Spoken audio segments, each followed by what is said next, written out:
ఏంటి సెప్టెంబర్ 13 జరిగే makeup competition first prize 50,000. అవునా? నిజమో కదో మేడం ని అడుగుదాం రా.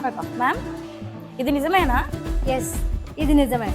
ఈ సెప్టెంబర్ 13 జరగబోయే మేకప్ కాంపిటీషన్ లో ఫస్ట్ ప్రైజ్ 50,000. ప్రతి మేకప్ ఆర్టిస్ట్ చేతిలో బ్రష్ మాత్రమే కాదు, ఒక కళ కూడా ఉంటుంది. ప్రతి బ్రైడల్ లుక్ వెనకాల ఎన్నో నిద్రలేని రాత్రులు ఉంటాయి. ప్రతి క్లయింట్ చిరునవ్వు వెనకాల ఎంతో అంకిత భావం ఉంటుంది. సో ఇలాంటి టాలెంట్ కి ఒక ప్లాట్ఫామ్ అక్కర్లేదా? కానీ మీ టాలెంట్ కి ఒక మంచి గుర్తింపు దొరుకుతుందా? మీ కష్టానికి ప్రతిఫలం దొరుకుతుందా? ఈ ఆలోచనతో ఇచ్చింది ప్రొఫెషనల్ మేకప్ కాంపిటీషన్ 2026. ఇది కేవలం గెలుపోవటం గురించి కాదు, మీ టాలెంట్ ప్రపంచానికి చూపించే మంచి అవకాశం. మీరు బిగినర్ అయినా అండ్ ప్రొఫెషనల్ ఆర్టిస్ట్ అయినా మీ టాలెంట్ మాట్లాడే టైం వచ్చింది. మీరు మిమ్మల్ని, మీ బ్రష్ ని నమ్మండి. మీ కళని ప్రపంచానికి చూసే టైం వచ్చింది. ఈ స్టేజ్ మీకోసం సిద్ధంగా ఉంది. ఈ సెప్టెంబర్ 13 జరగబోయే మేకప్ కాంపిటీషన్ లో మీరందరూ పార్టిసిపేట్ చేసి మీ టాలెంట్ ని ప్రూవ్ చేసుకోండి.